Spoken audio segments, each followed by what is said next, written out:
مرتبہ ایسا ہوا کہ جناب سیدہ سرکار رسالت کے پاس آئی اور آ کر کہا یا رسول اللہ، اے بابا جان، میں چاہتی ہوں کہ مجھے ایک انگوٹھی عطا کیجیے۔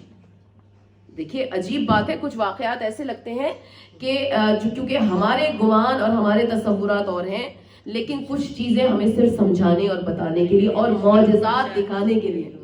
کہاں بی بی، کہاں زینت، اور کہا کہ بابا جان میں چاہتی ہوں کہ مجھے آپ ایک انگوٹھی عطا کیجیے۔ رسول اللہ نے کہا کہ اگر تم چاہو میں تمہیں اس سے بہتر دوں۔ کہا بابا جان عطا کیجیے۔ کہا جب تم اپنی نماز پڑھو تو نماز کے نیچے مصلے سے جو تم چاہ رہی ہو تمہیں مل جائے گا۔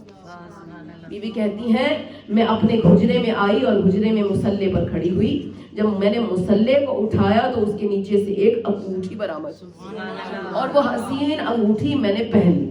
اور بی بی کہتی ہے میں رات کو سو عالم خواب میں نے دیکھا کہ جنت میں 3 قصر ہیں اور وہ قصر بھی اتنے حسین ہیں کہ جنت کے محلات میں بھی سب سے الگ اور سب سے نمایاں اور سب سے حسین محل۔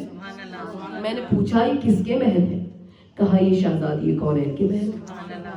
اور بی بی کہتی ہیں کہ میں ان میں سے ایک قصر میں داخل ہوئی۔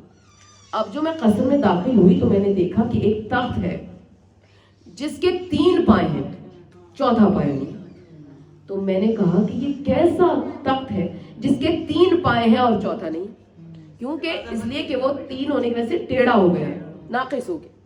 تو آواز آئی ملائکہ کی کہ جس کا یہ محل ہے اس نے اللہ سے کچھ مانگا تھا اور اللہ نے اس تخت کے ایک پائے سے نکال کر اس پائے کو انگوٹھی میں تبدیل کر کے اس مالکن تک پہنچا دیا ہے جس کی وجہ سے یہ تخت ناقص ہو گیا۔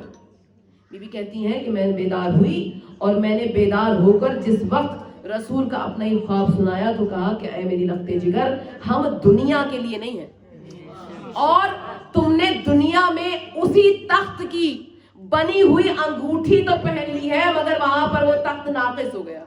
اور بی بی کہتی ہیں بس یہ میں نے سننا تھا، اس کے بعد میں نے وہ انگوٹھی اتاری اور دوبارہ اتار کر مصلے کے نیچے رکھ دی کہ یہ جہاں کی چیز ہے وہاں پر ہی جچتی ہے۔